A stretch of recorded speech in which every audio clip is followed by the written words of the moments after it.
Bismillahirrahmanirrahim. Assalamualaikum warahmatullahi wabarakatuh. Selamat datang anak-anakku di kelas 12. Selamat berjumpa dengan Ibu Agustini yang insya Allah akan menemani kalian untuk sama-sama belajar biologi. Materi pelajaran pertama di kelas 12 itu dimulai dari pertumbuhan dan perkembangan.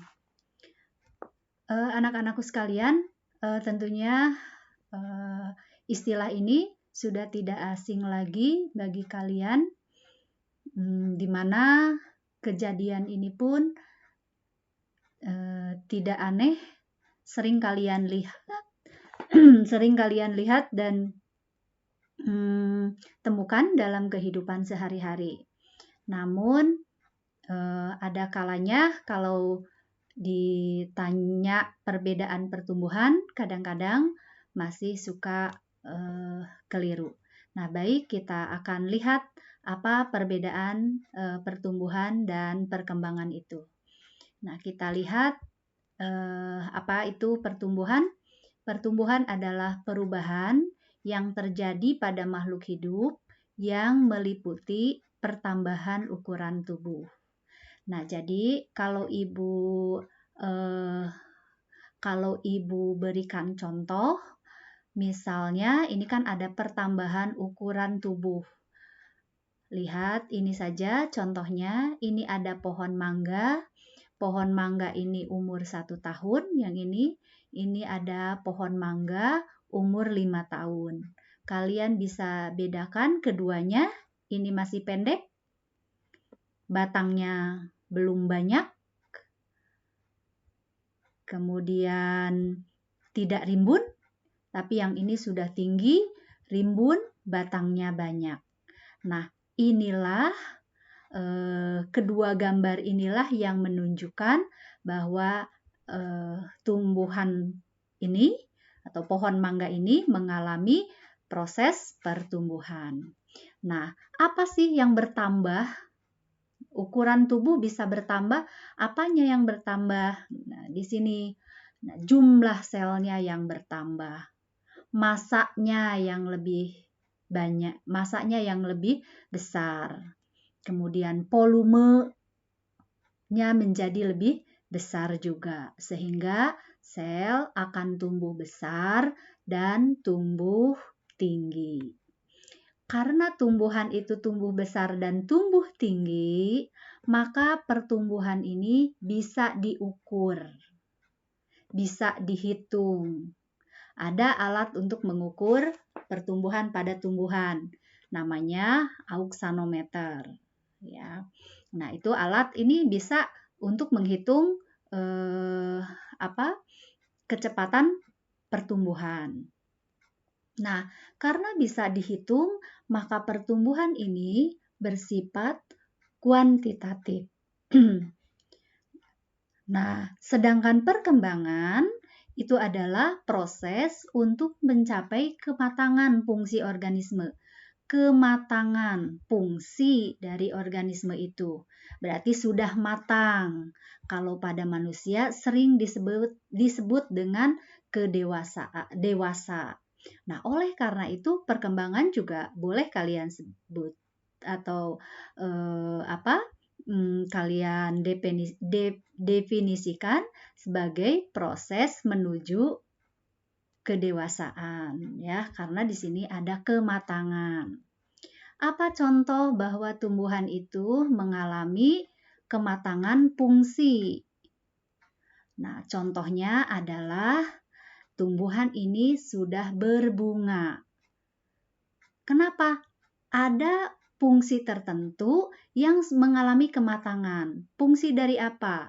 Fungsi dari sistem reproduksinya, yaitu munculnya bunga sebagai alat reproduksi. Padahal tadinya dia belum punya fungsi tersebut, tapi dia muncul organ tersebut, organ bunga dan akhirnya si tumbuhan ini bisa melakukan fungsinya untuk melakukan reproduksi. Nah, itu yang terlihat. Ada juga proses perkembangan itu tidak selalu harus bunga. Contoh, Ibu misalkan, ini juga bisa disebut sebagai perkembangan. Ini lihat, ini adalah gambar ujung akar. Di ujung akar itu ada banyak jaringan meristem. Jadi di ujung akar itu jaringan yang membentuknya adalah jaringan meristem. Nah, jaringan meristem itu adalah jaringan yang aktif membelah dan dia belum membentuk sel yang punya fungsi yang khusus. Jadi dia sama, belum jelas fungsinya apa. Yang pasti meristem ini adalah aktif membelah. Sehingga si akar ini tumbuh panjang.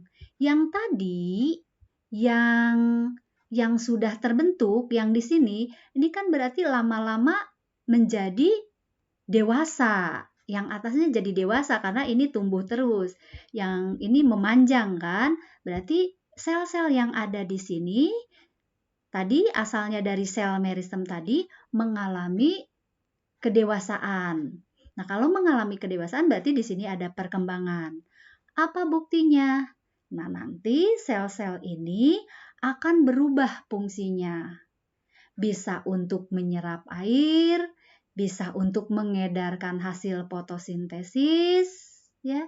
Nah, sehingga terbentuklah ada xilem, ada fluimnya, ada kambiumnya, ada kolenkimnya. Padahal tadinya belum. Nah, sehingga peristiwa ini bisa juga termasuk ke dalam proses perkembangan. Nah, sekarang bagaimana pertumbuhan dan perkembangan itu terjadi? Nah, kita lihat saja peta konsepnya dan yang akan kita pelajari. Jadi pertumbuhan dan perkembangan pada tumbuhan itu dimulai dengan proses perkecambahan. Kemudian setelah perkecambahan terjadilah proses pertumbuhan. Pertumbuhan ini dibedakan menjadi dua macam, ada pertumbuhan sekunder, ada pertumbuhan primer. Nah, peristiwa ini bisa terjadi dipengaruhi oleh faktor dalam dan faktor luar. Ya, faktor nanti kita lihat di bawahnya ada. Nah, dari sini kita bisa lihat pertumbuhan dan perkembangan pada tumbuhan tadi dimulai dari proses perkecambahan. Bagaimana sih proses perkecambahan itu bisa yang akhirnya nanti akan melakukan proses pertumbuhan? Nah, sekarang kita lihat dulu struktur bijinya dulu. Kenapa biji bisa tumbuh? Nah, ini struktur biji. Nah, biji itu di biji itu adalah ada endospermnya. Nah, untuk bisa berkembang, si biji itu harus ada endospermnya, harus ada embrionya, dan tentunya bijinya harus matang, ya, untuk bisa melakukan proses pertumbuhan. Jadi ini matang, endosperm dan embrio akan tumbuh dengan baik. Nah, yang mana endosperm dan embrio? Nah, ini endospermnya yang fungsinya sebagai cadangan makanan. Yang ini embrionya yang akan menjadi individu baru atau tumbuhan yang baru. Tadi kan ini proses pertumbuhan. Embrio ini kan akan tumbuh. Maka proses pertumbuhan butuh energi. Energinya dari mana? Dari bahan makanan yang tersimpan di dalam endosperm. ya.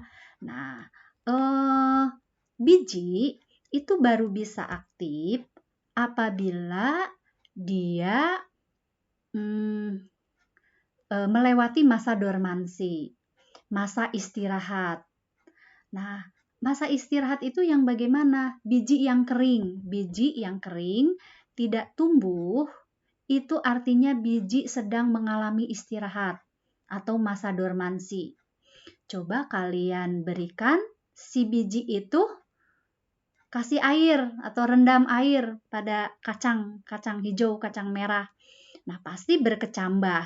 Nah, Ibu yakin kalian sudah tahu, oh berarti faktor air yang mempengaruhi proses perkecambahan. Betul ya. Jadi air akan merangsang proses pertumbuhan. Kenapa? Karena air itu, dengan adanya air akan mendorong hormon dan enzim yang ada di dalam biji ini, di dalam endosperma ini menjadi aktif. Ya. Nah, hormon apa pada proses perkecambahan ini yang berperan? Hormonnya adalah hormon giberalin. Hormon giberalin adalah hormon yang mendorong pertumbuhan pada saat perkecambahan ini, karena dia memacunya sangat kuat gitu ya. Nah, kemudian tadi hormon menjadi aktif, kemudian juga enzim-enzim juga menjadi, dengan adanya air terlarut, enzim-enzim juga menjadi aktif. Ya. Nah, salah satu contohnya adalah enzim amilase. Kan di sini di biji ini pasti ada karbohidrat. Karbohidrat ada amilumnya. Nah, nanti amilum akan dipecah oleh enzim amilase menjadi glukosa. Nah, terus glukosanya bagaimana kalau sudah terbentuk glukosa? Nah, di metabolisme. Kemudian glukosanya di metabolisme dipecah secara katabolisme menjadi energi. Energinya untuk apa? Energinya untuk membantu energi pertumbuhan ini. Kan pertumbuhan butuh energi. Energinya dari mana? Dari proses tadi metabolisme dari pemecahan bahan makanan yang ada di sini, gitu ya. Ya, itu salah satu bukti bahwa dengan adanya air si biji ini bisa tumbuh. Mengaktifkan enzim, mengaktifkan hormon, sehingga proses metabolisme terjadi yang akan mendorong proses pertumbuhan. Nah, ini hanya membedakan, ini biji dikotil, ini biji yang monokotil ya.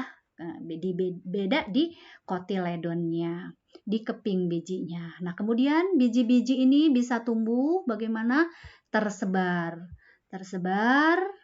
dibawa oleh angin, dibawa oleh hewan, bahkan kita tanam dan menjadi tumbuhan yang baru. Kenapa bisa jadi tumbuhan baru?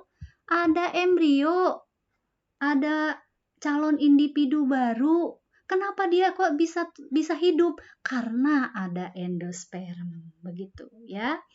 Nah, sekarang apa yang terjadi di perkecambahan itu? Nah, di perkecambahan kok bisa si embrio di perkecambahan itu ada bagian apa saja?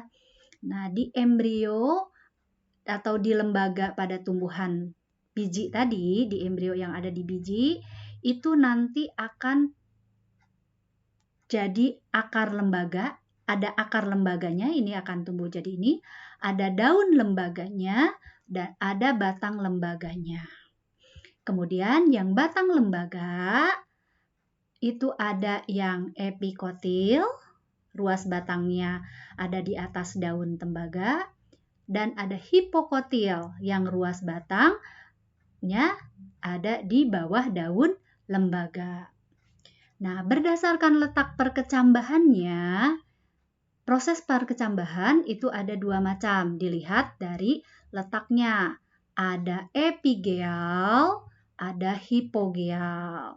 Nah, kita lihat contoh, ini bagian-bagiannya, kotiledon tadi, plumula ini jadi daunnya, hipokotil ini biji ini harus ada air tadi ya, aktif di dalamnya, terjadi metabolisme, menjadi tumbuh, yang jadi akar radikula, jadi daun plumula, ini di atas hipokotil, kulit bijinya, ini dari kotiledonnya, kepingan bijinya.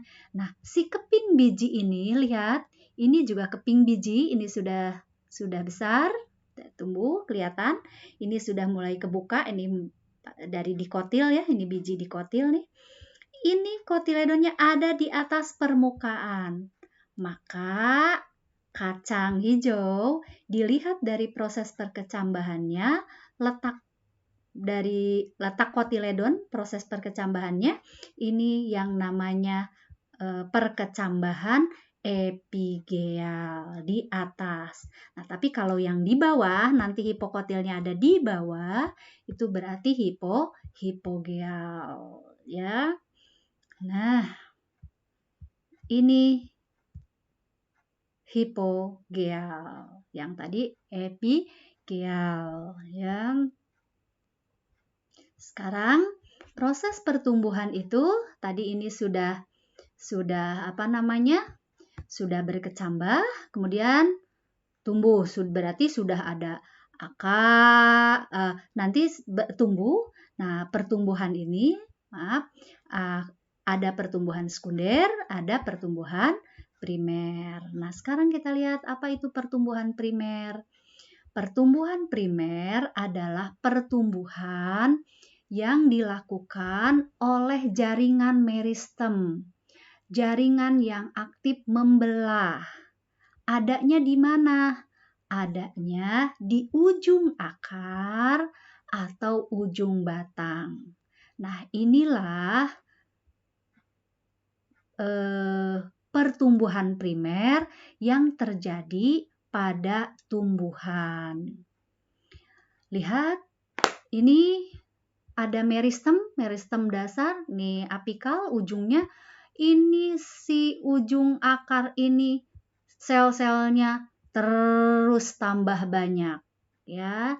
Kalau ini tudung akar, tambah banyak terus membelah, akhirnya nanti tambah panjang. Yang tambah panjang tadi kan ini nanti dewasa berarti udah tua, udah dewasa berarti dia sudah perkembangan. Nah, kalau ini pertumbuhan. Nah, ini di ujung batang, lihat sama ini pun, ya. Cuma ini bagiannya aja. Ini ya nanti yang akan jadi daun ya. Tuh. Nah, oh ya, ini tadi Ibu katakan dilakukan oleh jaringan meristem. Jaringan meristem itu ada dua. Ada meristem primer, meristem sekunder. Meristem primer adanya di sini. Adanya di ujung akar atau ujung batang. Nah, kalau kalian temukan meristemnya ada di kambium, jadi kambium juga sering disebut sebagai meristem, tapi meristemnya meristem sekunder. Kenapa meristem sekunder? Karena ini kan sudah terbentuk jaringan kambium. Kalau tadi kan belum jadi apa-apa, baru awal. Kalau ini kan sudah terbentuk jaringan khusus kambium, tapi masih aktif membelah. Sehingga kambium juga disebut sebagai jaringan meristem, tapi meristemnya meristem sekunder. Nah, bagaimana hasilnya?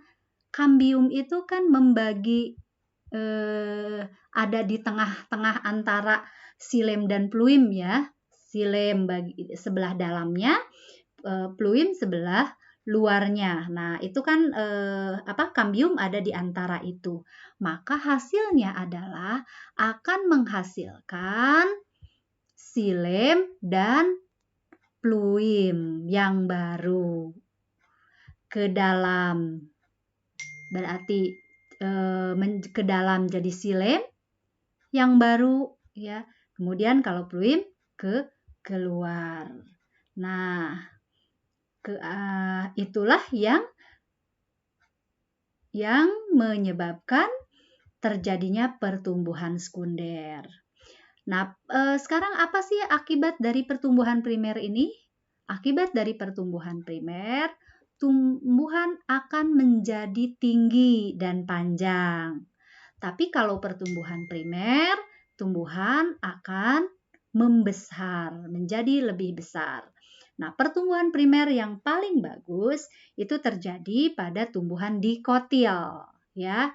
Nah, kenapa kalau tumbuhan dikotil? Karena berkas pembuluh angkutnya letaknya berderet teratur. Sehingga si kambiumnya itu efektif untuk melakukan pertumbuhannya. Sehingga dia berkembang dengan sangat baik melakukan pertumbuhan sekunder. Nah, sekarang kenapa bisa seperti itu pertumbuhan tadi? Apa sih yang mempengaruhinya?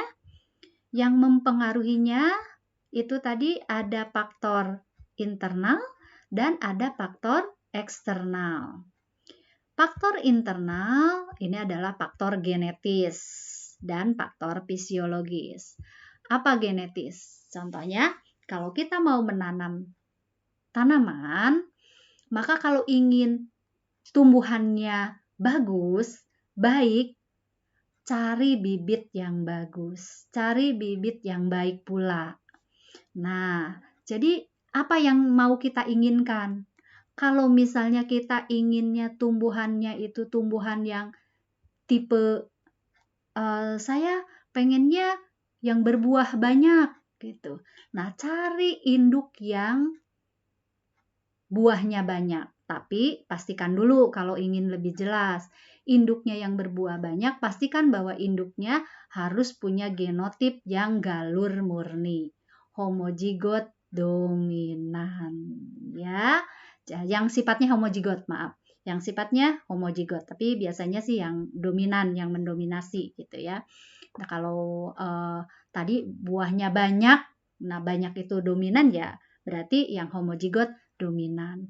Nah, cari genetisnya. Jangan kita berharap kita menanam tahu induknya jelek, berharap tumbuhan yang kita tanam bagus gitu ya. Nah, makanya mutu-mutu budidaya tanaman itu diteliti itu diantaranya adalah untuk menentukan tumbuhan yang punya gen yang bagus sehingga keturunannya juga bagus.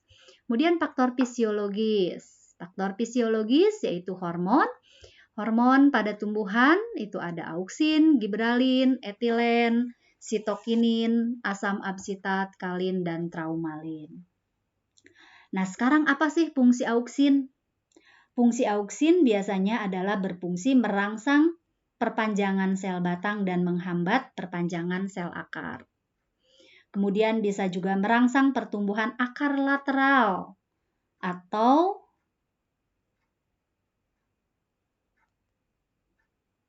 akar samping. Lateral itu akar samping ya, dan akar serabut. Mempercepat aktivitas pembelahan sel-sel di titik tumbuh atau kambium.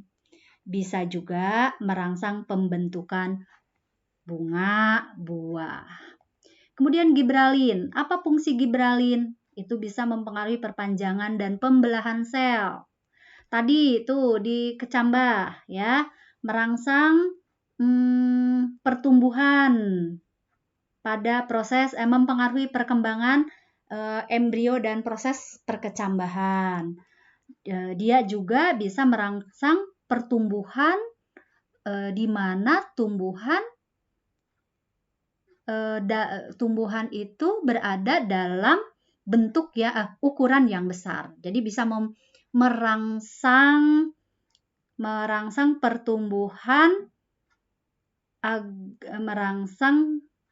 pertumbuhan agar si tumbuhan itu tumbuh dalam ukuran yang besar karena cepat, yaitu gibralin. Kemudian etilen ini untuk pematangan ya. Nah, etilen ini bisa dibuat buatan ya, yang kita kenal dengan karbit. Nah, itu adalah pematangan. Sitokinin ini sitokinesis, berarti ini pembelahan sel. Biasanya sitokinin ini kerjanya adalah bersama-sama dengan auksin dan gibralin ya, barengan. Makanya ibu ini sering tertukar nih antara auksin, gibralin dengan sitokinin. Kemudian juga dia bisa merangsang morfogenesis, merangsang pertumbuhan kuncup, meningkatkan membuka stomata pada beberapa spesies tumbuhan. Dan kemudian asam absitat. Asam absitat itu adalah untuk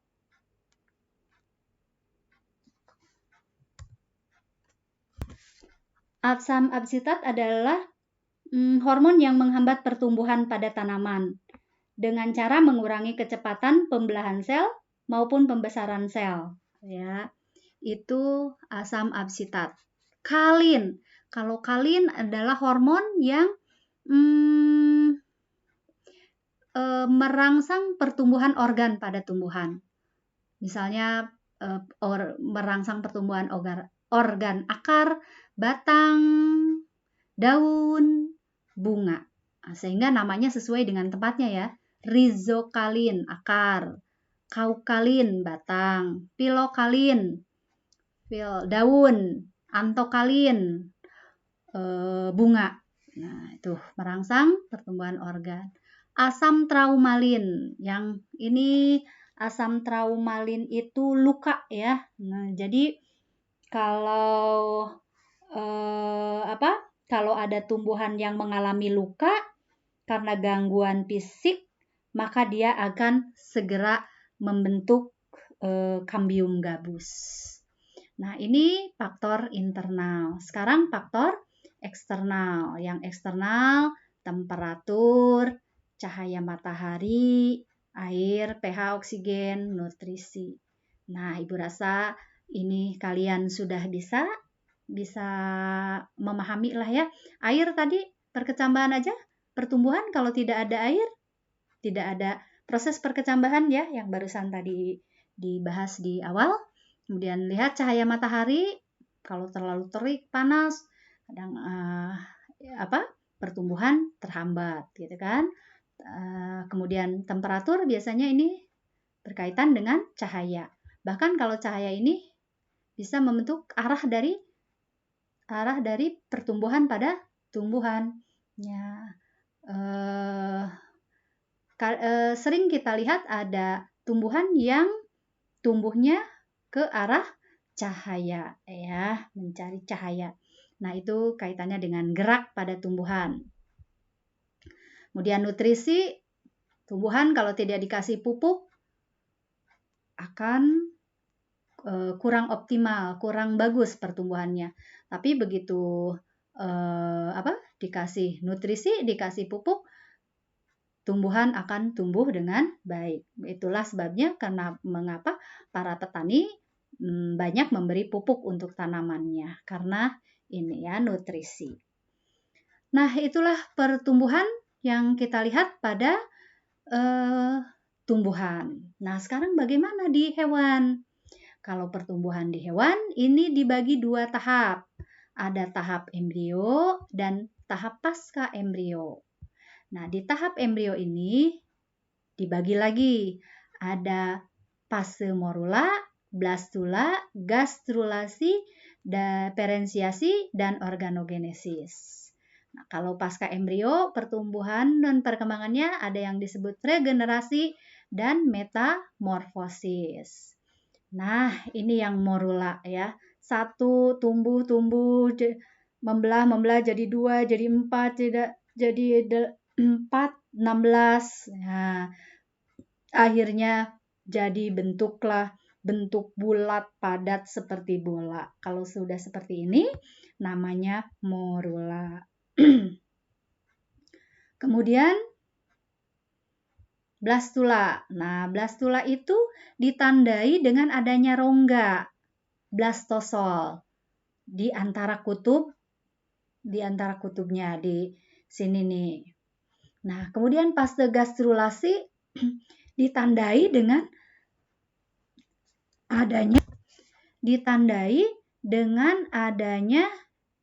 invaginasi. Nah, dan terbentuk ektoderm. Ektoderm lapisan luar. Nah, membentuk ada 3 lapis, sudah terbentuk 3 lapis, ektoderm, mesoderm, dan endoderm. Jadi ada invaginasi, ada lekukan gitu, ada melekuk tuh. Nah, ini membentuk lekukan ini dan sudah terbagi menjadi 3 lapisan, ektoderm, mesoderm, dan endoderm. Itu ciri dari gastrula. Jadi sudah ada 3 lapisan. Nah, sekarang 3 lapisan itu nanti akan mengalami perkembangan menjadi bagian-bagian yang bentuknya beda, bentuk dan fungsinya berbeda, sehingga dinamakan dengan diferensiasi. Ya, bentuknya beda, fungsinya beda. Nah, yang bentuk dan fungsinya berbeda itu terbentuklah organ. Jadi yang bagian-bagian tadi itu menjadi organ. Nah, misalnya bagian dalam, bagian endodermisnya jadi rongga usus ya. Tuh. Nah, inilah sudah jadi nanti ini yang bagian ektoderm akan tumbuh jadi apa saja karena ini ada 3 ya, ini ada di bagian yang tubuhnya selomnya ada yang aselomata, tidak ada selom, tidak ada rongga, ada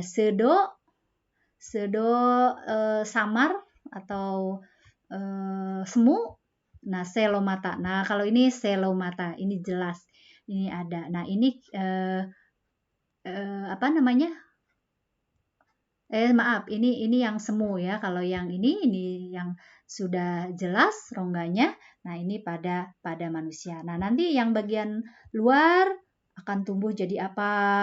Bagian tengah mesoderm akan jadi organ-organ apa saja. Kemudian bagian yang endodermis jadi apa? Nah, ini salah satunya adalah yang endodermis, dia akan menjadi rongga usus. Yang luar bisa jadi kulit gitu ya. Nah, itulah proses diferensiasi dan organogenesis. Nah, sekarang yang pasca embrio itu ada pada beberapa hewan ada peristiwa pertumbuhan dan perkembangannya ada yang mengalami regenerasi dan metamorfosis. Nah, ini contoh regenerasi. Ini adalah cacing planaria. Cacing planaria merupakan cacing yang punya daya regenerasi yang tinggi. Karena kalau dipotong-potong, bagian tubuhnya itu akan menjadi individu yang baru. Ya, tapi kalau sudah jadi ini dewasa, bagian potong-potong bagian tubuhnya dia akan tumbuh jadi hewan planaria yang baru. Tapi ada juga yang mengalami metamorfosis, perubahan bentuk. Contohnya ini dilakukan oleh serangga dan katak. Yang serangga metamorfosisnya ada yang dikenal dengan metamorfosis tidak sempurna, sempurna, kemudian